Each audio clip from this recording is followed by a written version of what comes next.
안녕하십니까. 국립수산과학원 오현주입니다. 제가요 오늘 처음에 뭐 선물이 없나 해서 대형 선망에서 고등어 고갈비포를 제가 협찬을 받았고요. 또 저희 국립수산과학원에서 수산물 레시피 책도 좀 가져왔거든요. 그래서 제가 퀴즈도 내고 할 건데요. 선물 공세 아주 네, 선물 공세 시작하겠습니다. 자,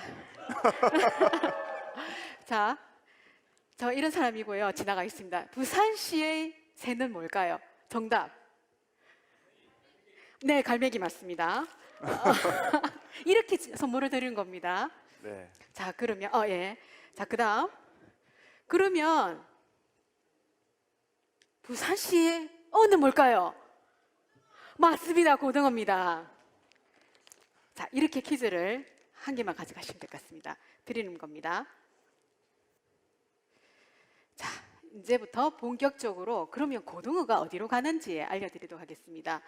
첫 번째, 정주철 교수님께서 우리 부산의 육지에 대해서 기후변화에 어떤 영향을 받는지 말씀해 주셨다면 저는 바다에서 일어난 이야기를 말씀드릴 거거든요. 올해 무지무지 더웠잖아요. 경상도 사투리를 억수로 더웠다 아닙니까? 그치?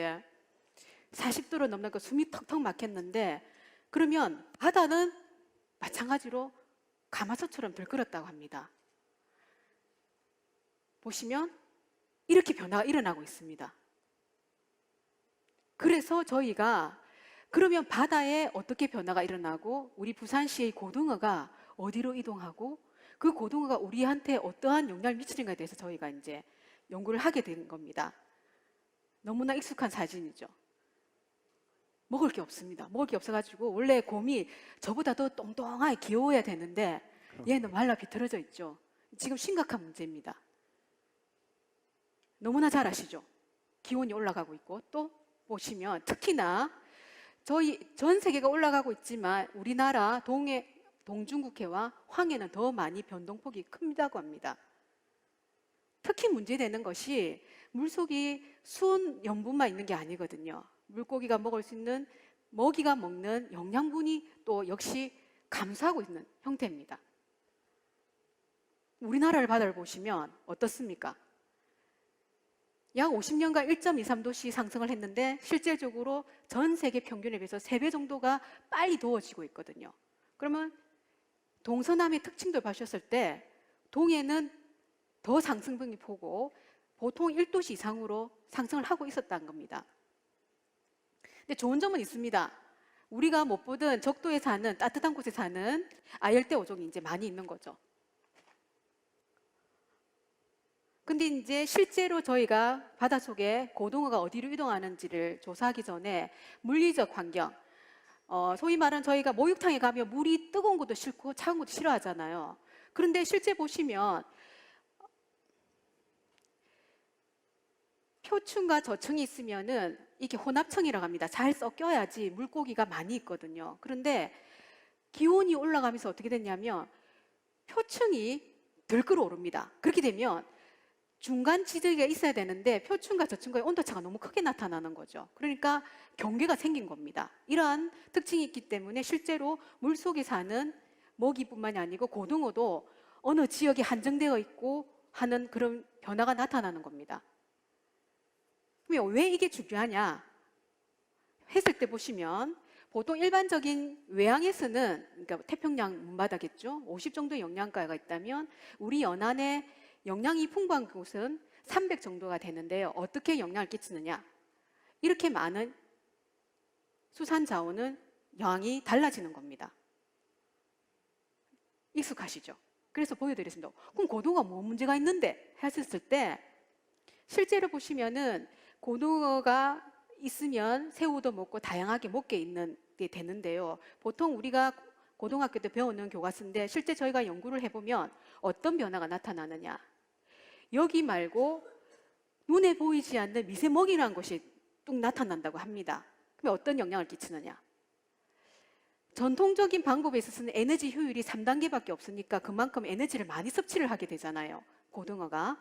그런데 중간에 이 미세먹이망이 들어가면 이렇게 단계를 많이 거치니까 실제로 물고기가 먹을 수 있는 양이 적어지는 거죠. 그러면 더 쉬운 그림으로 말씀드릴게요. 이제 요게 이제 모식도인데요. 물고기, 고등어가 먹는 플랑크톤인데 그 중에서 이제 식물 플랑크톤이 있습니다. 우리 육지의 식물과 같은 역할을 합니다.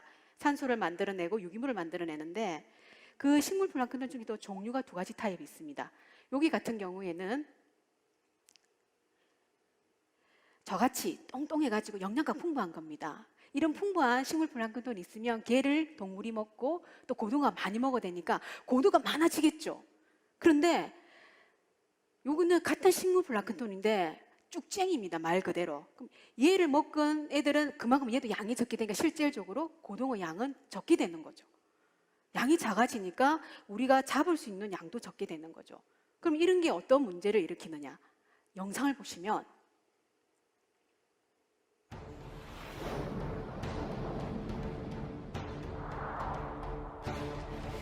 우리 남한 면적이 요즘 10만 제곱킬로미터입니다.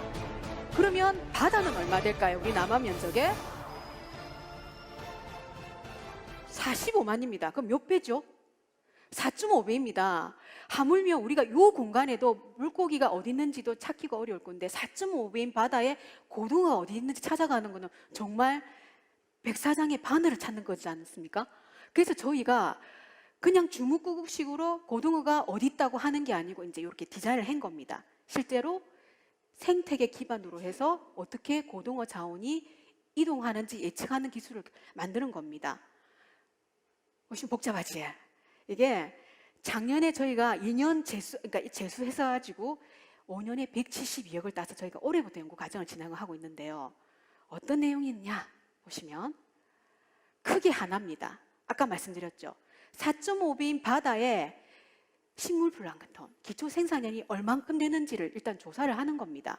그리고 하나가 지금까지는 우리가 물속에 있는 이제 먹이 생물만 조사를 했는데요. 이제는 어떤 조사를 하냐면 그럼 대적물 안에는 어떤 먹이가 있을까? 지렁이라고 표시를 하죠. 그런 것까지 조사를 해서 부유 생태계와 저서 생태계가 어떻게 믹싱이 되는지를 조사를 하는데요. 요겁니다. 여기 보시면 우리나라 바다를 동서남에 점을 찍어서 하는데 이게 정기적으로 조사를 하는데 전 세계에 자기 나라 바다에 조사를 하는 곳이 우리나라밖에 없습니다. 그러면 각각의 바다에서 이제 어떤 기초 생산량이 높고 영양력이 어떻게 높은지 조사를 하는데 고등어 어장은 어디에 있느냐면 보통 요렇게 형성이 되거든요. 우리나라의 바다에 사는 고등어는 우리나라 바다에만 삽니다. 그렇기 때문에 우리 고등어가 어디 있는지 아는 게 되게 중요하겠죠. 그 다음에 또 하나가 뭐냐면 이 고등어가 어디로 가는지를 예측을 해야 되죠. 일기예보 마찬가지지 않습니까? 여러분 카카오톡에 아침마다 오잖아요. 오늘의 날씨 하는 것처럼 궁극적으로는 우리도 2분 남았습니다. 어떻게 이동하는지를 보게 될 겁니다. 물론 4차 산업혁명 핵심 기술인 바다의 4.5배를 어떻게 빅데이터를 모집할 건지에 대한 조사도 하고요. 이제 어려운 내용이잖아요. 그럼 쉽게 이제 설명을 해드릴게요. 제가 목장주입니다. 목동인데 제가 풀 목초지를 갖고 있어요. 그러면 제가 지금까지는 소를 어떻게 키우냐? 그냥 소를 그냥 풀어놨습니다. 근데 이 과제에서는 어떻게 할 거냐? 먼저 제가 있는 목초지가 어디 목초지가 어떤 풀이 있는지를 조사를 하는 거죠. 그렇게 되면 어떻게 될까요? 양이 좋아하는 풀이 다르고 소가 좋아하는 풀이 다를 거잖아요. 그러면 그쪽으로 몰아가는 거죠. 그러면 거꾸로 고등어에서 돌아왔을 때 고등어는 어디 우리나라 바다에 어디에 영양분이 많다고 예측이 되면 어떻게 될까요? 거기 바로 고기를 잡으러 가게 되는 거죠. 고기를 잡으러 가니까 어떻게 돼요? 예를 들면 고등어 선단이 고기를 잡으러 가면 하루 기름값이 얼마인 줄 아십니까? 300만 원이라고 합니다. 하루. 그래 되면은 바로 알고 가면 기름값이 절약되겠죠. 그러면 물 위에서 고등어를 잡으려고 하지 않을 거잖아요. 그러면 365일 지속적으로 그 씨알이 굵은 고등어를 사게 되니까 어업인 입장에서는 365일 균질한 돈을 벌게 될 것이고 우리 소비자 입장에서는 영양가 있고 그다란 고등어를 먹게 되는 거죠. 그래서 이 과제가 그렇게 디자인되었거든요. 그래서 이게 어려운 내용인데 한마디로 이제 플로우 차트를 그리면 조사를 안 하든 연구를 안 하든 새로운 조사를 하고 그다음에 뭘 붙이느냐면 AI를 붙이는 겁니다. 지금은 어떻게 고기를 잡으러 가느냐면요. 어제 내가 잡았고 작년에 잡은데 무조건 갑니다. 가가지고 여기가 아니네 하고 다시 찾으러 다니는 거거든요. 그러면 어떻게 하느냐? 이제 AI가 예측을 해주는 겁니다. 오늘 보니까 물고기가 저 제주도 서남방 쪽에 많겠습니다. 하면 거기를 바로 가니까 기름값이 세이브가 되는 거죠.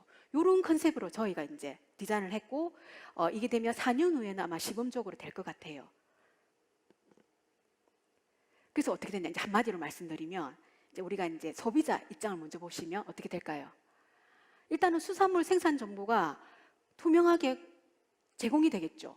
그럼 예를 들면 오늘이 고등어가 한 마리가 10,000원인데 예측을 보니까 내일 많이 잡으니까 이틀 후에는 고등어가 반값이로 된다. 그럼 어떻게 될까요? 이틀만 기다리면 됩니다. 그죠? 경상도 사투리로. 기다리면 5,000원 더 싼 고등어를 싸게 먹겠죠. 양질의 고등어를. 그런 컨셉으로 저희가 갔거든요. 그래서 우리가 또 어떤 발상을 전환을 해야 되느냐. 노르웨이는 고등어와 연어만을 팔아서 선진국입니다. 먹고 사는데 지장 없습니다.